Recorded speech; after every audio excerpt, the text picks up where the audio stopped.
William Gargan stars as Barrie Craig, confidential investigator.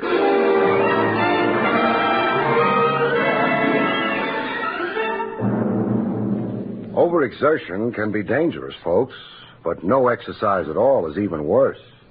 Complete inactivity can only mean you're either muscle-bound or dead.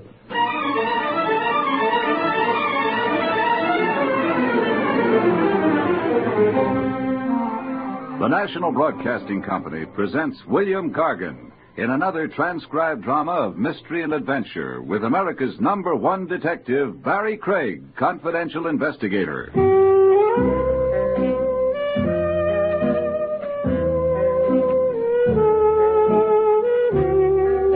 Barrie Craig speaking. Every profession has its system of reciprocal favors among colleagues. A doctor consults a fellow practitioner. Lawyers put their heads together. And even private police operatives requisition each other's time and brain power. The colleague and competitor who sought my aid one fine day was a chap named Max Marcy. Marcy operated a one-man investigation agency a half-mile from the dump I call my own. Not too young, Marcy, along in years. Ready for retirement, but too poor to afford it. I'm 35 years in the business, Craig. I'm afraid there's only one way I know of to quit. Feet first, huh? In a pine box, yes. What keeps you coppering, Max, when you could be riding a rocking chair? The same thing that started me working 3 decades ago. Food, shelter, and the high cost of government? A livelihood, yes. Nothing socked away, Max? Oh, maybe $500 in war bonds. Not much for a lifetime in harness. You know, there's an old axiom, Craig. Yeah, it's up there on my wall, reading Cops Die Broke. Work for me, Craig. On what? The man I frankly find impossible to locate. For 3 weeks now, I've used every trick I know, every avenue. His name? Anatole Barber. The only clue I have is that he was once a rug dealer. A rug dealer? Oriental rugs. 15 years ago, he had a store on 3rd Avenue. Cold trail, huh? Cold like ice. Who assigned you to look for Anatole Barber? And that information is confidential. I understand. Client doesn't want his name bandied about. So you're really stuck, huh, Max? Oh, not so much stuck as... As? Sick. Exhausted. I don't have the old strength. You know, the machine runs down. This coming October, I'm 64, Craig. Then why not just dump a tough case? Why aggravate yourself? $2,000. Who can dump $2,000? No cop I know. Find Anatole Barber. I'll split with you. The fee's all yours. I'll just tap you for expenses. Barber, a one-time rug dealer. You've, of course, got a full description of him. Even a photograph. Oh, Craig, I don't know how to thank you. I'm not doing it for you, Max. I'm really doing it for me. I look at you and I see me. Me, a quarter of a century hence. I'm out asking a younger cop to help me stay in business. One cop runs into a blank wall. Another cop finds a door through the wall. The luck of the game. What was tough for Max Marcy was easy for me, as it turned out. An ex-Oriental rug dealer is a member of a clan. The tricky science of rugs limits the colony of dealers to a small, tight elite. One big family of operators, so to speak. My information on Anatole Barber came from a gentleman named Amar Sarabi. Yes, Anatole Barber is well known to me. Under which rug is he hiding? For a long time now, Anatole is not in our trade. He had a store on Upper 3rd Avenue some 15 years ago, I hear. Yes, the Mecca Bazaar. He was the cleverest trader of all of us, Anatole. But he folded his tent. Why he gave up his business, nobody knows. You make it sound mystifying. Fine Oriental rugs are more than a business, Mr. Craig. They're a culture and a passion. I might even say a cult. It is in our blood. Now, really enlighten me, huh? Where can I find your renegade colleague, Anatole Barber? He lives in Sackett Bay. Sackett Bay out in Long Island? Yes. He's using his mother's name now, Belmar. His mother was English. Anatole Belmar. Yes. Tell me, How is it you have Anatole Barber Belmar's whereabouts at your fingertips? We have a trade association. I am corresponding secretary. Even though Anatole is retired from our trade, he has faithfully kept up his dues. I see. Well, I want to thank you, Mr. Serby. I've been privileged. You are perhaps interested in a fine Bokhara rug at a great sacrifice price. Mr. Serby, please, let go of my coat lapels. I phoned Max Marcy the good news. Hello, Max. Yes, Craig? That $2,000 fee, start spending it. You found Anatole Barber? Anatole Barber Belmar. He's using his mother's maiden name. Lives out in Sackett Bay. 30 miles out in Long Island, Max. Craig, I'm at a loss for words. Why, it's hardly been 12 hours. No bouquets, Max. It happens. The breaks. I got the breaks. Okay for me to follow through in Sackett Bay? Just to verify his presence there, how he's established. Craig, the man into flight. I'll pose as a door-to-door salesman. Max, don't worry. Telephone me from Sackett Bay. Will do. So long. At Sackett Bay, Long Island, the guy with blue freckles in the general store told me where to find Anatole Belmont. On an island a half-mile off the mainland. Anatole B. was known around Sackett Bay as the recluse type. The gent with a black patch over his eye ferried me to Belmar's Island. He drove the leaky motorboat like a suicide, as many knots an hour as he had kinks in his brain. Hey, Buster, slow down. Hey, Buster, I'm 2 premiums behind in my insurance. No answer. Either a deaf mute or not the talking type. I found a suitable prayer and began to mumble it. Belmar's Island had overstuffed seagulls on it the size of vultures. It also had a shack. A shack put together with paper, paste, and wire.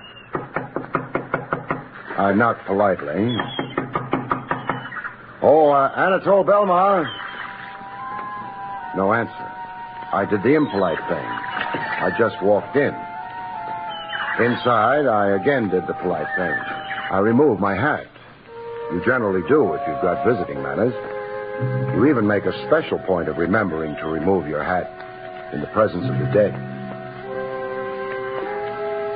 How dead was Anatole Belmar? Dead beyond recall. He was hanging by his neck from a beam 8 feet off the floor. I changed my first diagnosis of suicide when I saw the lump on his head. He'd been slugged and strung up by somebody hoping to pass it off as suicide. I had news for the local police, and after that, I had mournful news for Max.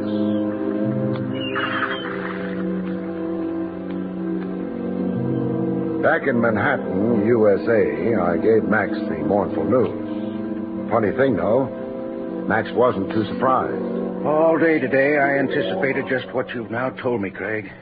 You guessed I'd find Anatole Barber Belmar dead? I guessed, yes. Where do you hide your Ouija board? I'll explain, but first tell me if you smell something. Smell? Yeah, smoke. I smell smoke. Come, I'll show you why. In my file room. Look, Craig. You've had a fire in here, huh? When, Max? This morning. How come the fire was localized to the one room? Chemical extinguishers. The building porter discovered the fire. He broke down the door and managed to put the fire out. An incendiary fire, obviously. Plain as my nose. And said nose is as plain as an aviation landing strip. I see papers were pulled out of your cabinets, piled on the floor, then a match lit to the pile. When I found the fire, I knew at once you'd find Anatole Barber dead. What's your theory there? The client who engaged me to find Anatole Barber. I had his signature on a retainer, form I regularly use in my agency every time I take on a case. So? I've carefully reconstructed the pattern of the fire. What files were burned, I asked myself. Who'd have some interest in destroying a section of my files? And you finally fixed on this one client? The only active account I've had in 6 weeks. His file was among those destroyed. Well, it's a bit arbitrary as a conclusion, Max. Not so arbitrary when you're related to the murder of Anatole Barber. It's a fact, Craig. The purpose in engaging me was to find Anatole Barber Belmar so he could be murdered. And this trick with my files was to erase every clue there could be to the murderer. The murderer being the man who engaged you in the first place? Yes. What was the signature on that retainer form? Alan Merritt. A traceable signature, no doubt. Cinch for a cop to find in some public record. That's why he had to recover it and destroy it. Yes. And the fire was set to confuse matters as a cover-up. Alias Alan Merritt. What does he look like, Max? Oh, like anybody. Nothing distinctive to his appearance. He's average in height, build, complexion, dress, speech. Oh, great. What reason did he give you for wanting you to round up Anatole Barber? Barber owed him $10,000 from an old business investment. He wanted to locate Barber so he could file civil suit. Fish story. A lie, yes. Surely a lie. Max. Yes, Craig. The sad truth is, in finding Anatole Barber, you gave an unwitting assist to a murder. Also, to give credit where credit is due, so alas did I. We were fingermen. One other thing, Max. What? This alias Alan Merritt. Even with the traceable signature on that retainer form no longer worrying him, he's still got a loose thread dangling. A thread that can become a hangman's noose. What thread? You two ever come face to face? You can identify him. I can, yes. Are you reading my mind, Max? Yes. This alias Alan Merritt, to really be safe, he must also kill me. That chance meeting face to face, somewhere, sometime, fate's little irony. Your client must right now be fretting over it. He'll try to kill you, Max, and that puts us right back in business. Or puts me in a grave. To get at you, he's got to show himself. He shows himself, and I nab him. Craig. What, Max? After you make the arrest, please see that Max Marcy gets a decent burial. A hearse drawn by 16 prancing chorus girls, Max. I make you that promise.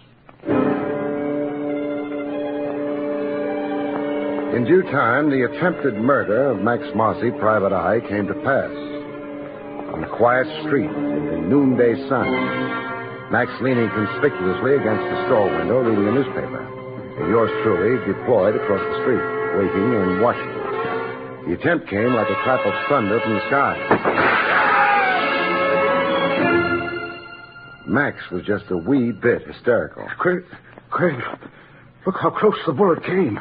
Here, see the crown of my hat. A hair singe is beneficial, Max.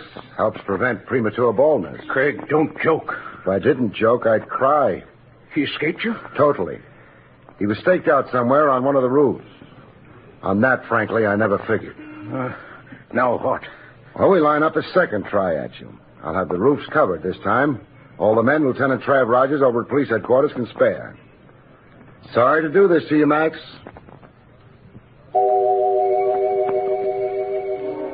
The unfortunate thing about murder is you can't always predict where and when it will take place. We had cops staked out on roofs, Max sunning himself on the open street every day for a week. But when the second attempt on Max finally came, it came out of left field. It was in Max's office. In the afternoon heat, summer heat that dehydrated you every 10 minutes. I watched Max idle over to his filtered water cooler. I watched Max pour himself a drink. 10 seconds later, I watched Max turn colors. Craig. Max, what's wrong? Craig, I'm poisoned. Max.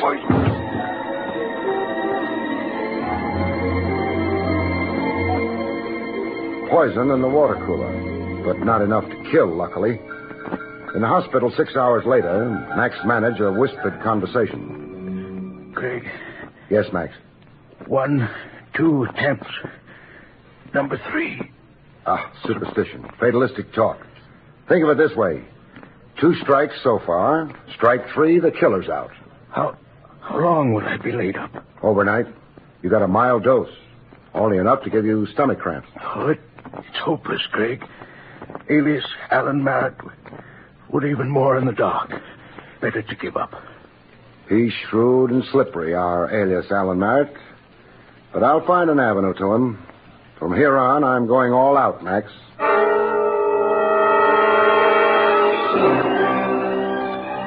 For utter lack of a lead, I did next best to the aimless thing. I stopped in to admire oriental carpets in the shop of my original contact, Amar Sarabi. Yes, I have heard the sorrowful news. Police check disclosed no next of kin, no relatives. Anatole Barber was alone in the world. How about best friend? Anatole Barber turned friendships away. He was suspicious and secretive. How about lady friends? Ladies? No, I do not think. Oh, come on. Even a suspicious and secretive recluse has some male ego. Some passing interest in the opposite sex. There was a woman. Oh, but such a long time ago. What was her name? Madame Nila Gallard. Know where I can find her? Nobody has seen Nila Gallard for 8-10 years. How close was she to Anatole Barber?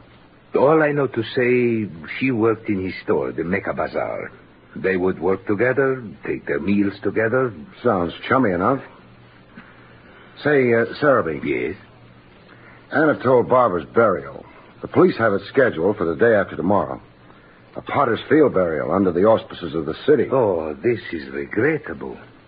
I shall see that the association extends the honors due him. That is to say, pays the bills for the funeral.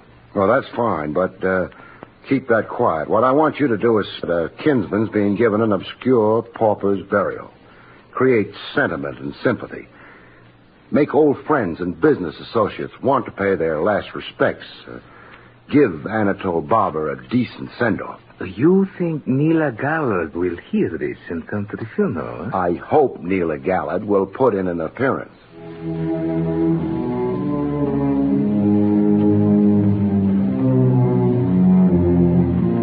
Funerals are sad, but to me, this one was a joy.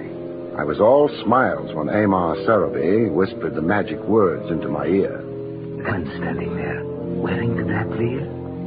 She is Madame Nila Gallard. Some hours later, I took tea with Madame Gallard. Her home was a frame dwelling in suburban New Jersey. A middle-aged woman, once beautiful, you could tell, but heavy lines in her face now like she'd known troubled times. I knew it was a mistake to come to Anatole's burial. Now, look, you're a dignified woman, so let's do this with dignity. Don't make me talk like a bad-mannered cop. I have a sealed envelope given to me by Anatole Barber. I have kept it unopened for 15 years. He wanted it kept unopened? Yes, he was afraid. Afraid of what in the end was his fate. Murder? Murder. Here's the letter. On the envelope, you will see Anatole's own handwriting. To be opened only in case of my death. You're in the total dark, making blind circles, and then a bar of clear daylight knifes through the blackout. Suddenly, you're in the know. I let Max Marcy in on the contents of the letter left with Madame Gallard. Oh, you're a bloodhound, Craig. I keep moving and hoping you've sooner or later got the spark. Anatole Barber spells out his secret in this letter. Blackmail. 15 years of it.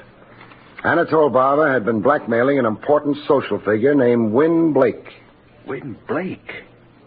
Oh, that's very hard to believe. The man is one of 50 best-known people in the world. In the letter, Anatole sounds a fatalistic note. Right in your style, Max. He expected to sooner or later be murdered. The blackmailer's chronic anxiety. They figure the worm has to turn. The sucker must finally strike back. Craig. Yes, Max. What's your attitude at this point? Meaning? Oh, don't misunderstand me, Craig, please, but... But? You can speak out openly, Max. Well, do I motivate decisions from now on, or do you? Meaning it was your case originally? There are these new ramifications. A lot of it none of our business as private operatives. Then a man like this Win Blake, a figure his size, we bungle handling it somewhere, it could blow up in our faces. Come down to what's bothering you, Max. All right. Frankly, is it any of our business now? It's my business, Max. You can scare off and quit. Figure the angles and decide there's no dough anywhere in it. Only headaches and risks. But don't please decide for me. Murder and blackmail is a public business, and while I'm a private investigator, I'm also a public citizen. You're pretty good at speeches, too. All right, forget I said anything. Do what you have to do.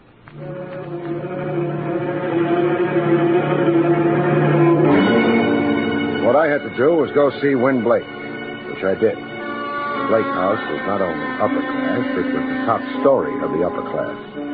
And the guy who wielded the scepter in the palace looked every inch his role in life. Gray, distinguished, with a stiff, aristocratic spine. A polished surface veneer with only one thing marring it. His eyes. I'd never seen sadder eyes. I wondered when there would be that a man just like yourself, a detective, would come to Blake Manor. You've been wondering that nightmare for 15 years. Yes, for 15 years. The ordeal of it, sir. The eternal apprehension. The ghost in your closet clanking his chains. And these days since the death of Anatole Barber, I've barely weathered them. Remorse? I'm not surprised at the innuendo. I rather expected it. Who else would care to murder Anatole Barber? I have no answer to that. Barber, a leech who's been blackmailing you for 15 years. But I paid his every demand all these years. Why then now would I want to do violence to the man? I've got a simple answer to that. You just couldn't find Barber to kill him. I did not murder or cause the murder of Anatole Barber. What was he blackmailing you for? What did he have on you? Without legal counsel, I'm not sure I... All right, I'll tell you. I was involved in an accident in the summer of 1939. Automobile accident? Yes. A late hour in the driving rain, very little visibility. It was on a downtown street. I struck and killed an elderly pedestrian. Hit and run, huh? I'm ready now to face the charges, but I was coward enough and fool enough to drive away. I let my panic override my better judgment, my more decent instincts. You see, you had a lot to lose, you figured. You didn't want a vehicular homicide against you. I just drove away. But not unnoticed and undetected as you believed then. Somebody saw the accident, jotted down your license plate number. Anatole Barber. Mm-hmm. He operated a store where the accident occurred, a rug shop, the Mecca Bazaar. He saw everything through his store window. And he's bled you ever since. He promptly closed up shop and made you his chief business from then on, huh? He extorted a fortune from me in these 15 years. When did he tap you last? 2 weeks before he died. How much did you give him? The usual periodic $10,000 in cash. I left the money in a designated place, as I always did. Barber never showed himself personally. He wasn't taking any chances. Did you hire a private detective to locate Anatole Barber's whereabouts for you? I did not. No, huh? Anybody else in your family aware of your predicament with Anatole Barber? My wife knew, and so does my son. Your wife knew, you say? My wife is dead. Oh. And your son, where is he? He lives away at his school. What's the school? Eagle University, a medical college. Stuart's in the senior class. But my son couldn't possibly have anything... How can you be sure? I suppose I cannot be sure. Son trying to get his pop out of a situation. A son nervy enough to commit the murder his father shrinks from doing. Win Blake or the son Stuart Blake? I ask you, who else would want to murder Anatole Barber? And so Barrie Craig went to college. The college dormitory room is only a box built around silver loving cups, souvenir banners, and pin-ups of Jane Russell. Barber was vermin. Murder was too merciful for him. Ask me, he deserved 15 years of some insidious Oriental torture. Did you kill him? Did I what? Murder Anatole Barber. Yeah, sure I did. He had it coming, and I gave it to him. Nice try, Sonny. Try? Try at taking the heat off your father. My father? Dad hasn't got the moxie for the job done on Anatole Barber. But you have, huh? I say I killed him, so let's not beat that question around anymore. Okay, we'll bypass that question for the time being. Now answer me this, and truthfully. Did you hire a private detective to track down Barber? I hired Max Marcy. Do you doubt that, too? Well, proof could help. Proof, huh? Sure, wait a second. Here. Here's your proof. A receipt. That's right, for $300, a retainer initialed MM. My down payment to Max Marcy for his services.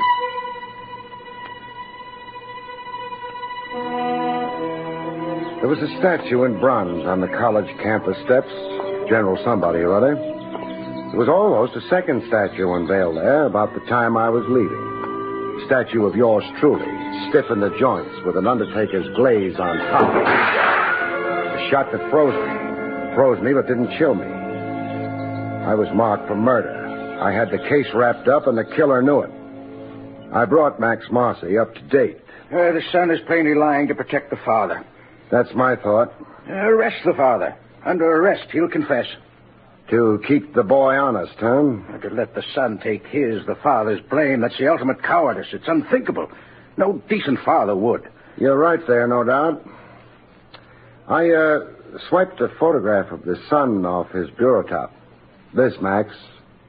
Handsome kid, huh? Yes, strapping. Nothing average about his looks, huh, Max? Way above average in height, size. Very distinguished looking generally. Crew cut. A break in the beak of his nose. An unusual looking boy, yes. That admission, Max, kind of gives you the lie. The lie? Oh, you mean my description of alias Alan Merritt? Yeah. Your nothing description of a man you invented. The big lie you told me. I've just remarked on the glaring flaw in your almost perfect scheme, Max. Scheme? Crime. You're accusing me? Of beating my time to Sackett Bay. Of murdering Anatole Barber before I got there. I found Barber for you. You did the rest. But, Craig, consider all the facts. Facts, huh? Facts like the phony fire you set yourself? Or the hood you hired to climb a roof and shoot at you? Or the modest dose of insect poison you deliberately poured yourself from the water cooler? All to blind me to your guilt? Or maybe the fact that you tried to kill me today on the campus steps of Eagle University. You are full of ideas, my good friend. Yeah, I am. How much dough have you got salted away now, Max? I'm penniless. Was. Until you found that gold mine of cash in Barber's shack. The fortune you knew he'd accumulated by blackmailing Win Blake for 15 years. You really tried providing for your old age, colleague. Words, accusations, talk, you'll need proof. I know. A tough old bird like you, it will need an army of cops to find that fortune you swiped and stashed away. Sure, proof's going to be tough. But let's start it going officially, huh? You're arresting me? Arresting and charging you. From there on, it's up to the regular police. I've personally gone as far as I care to go. You're sentimental about me. No, Max, not a bit sentimental. Just fed up and bored. You're kind of creep I'd rather read about you in the papers. Why knock myself out? Walk ahead of me, Max.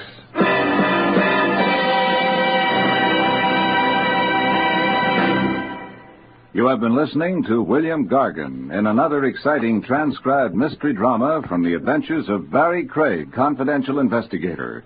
Tonight's story, Blood Money, was written by John Robert. Next week, our story is titled Hay is for Homicide, about which Barrie Craig has this to say. Next week's story is titled Hay is for Homicide. And the reason for this has something to do with a hayride and a farmer's daughter. With that combination, how could it help being murder? Good night, folks. See you next week.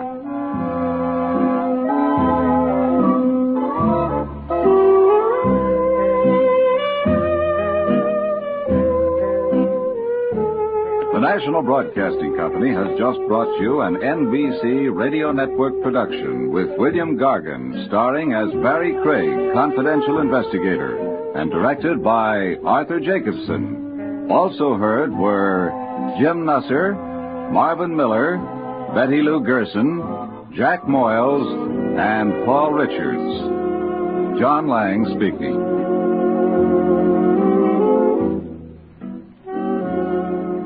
There's another exciting dragnet adventure tonight on most NBC radio stations.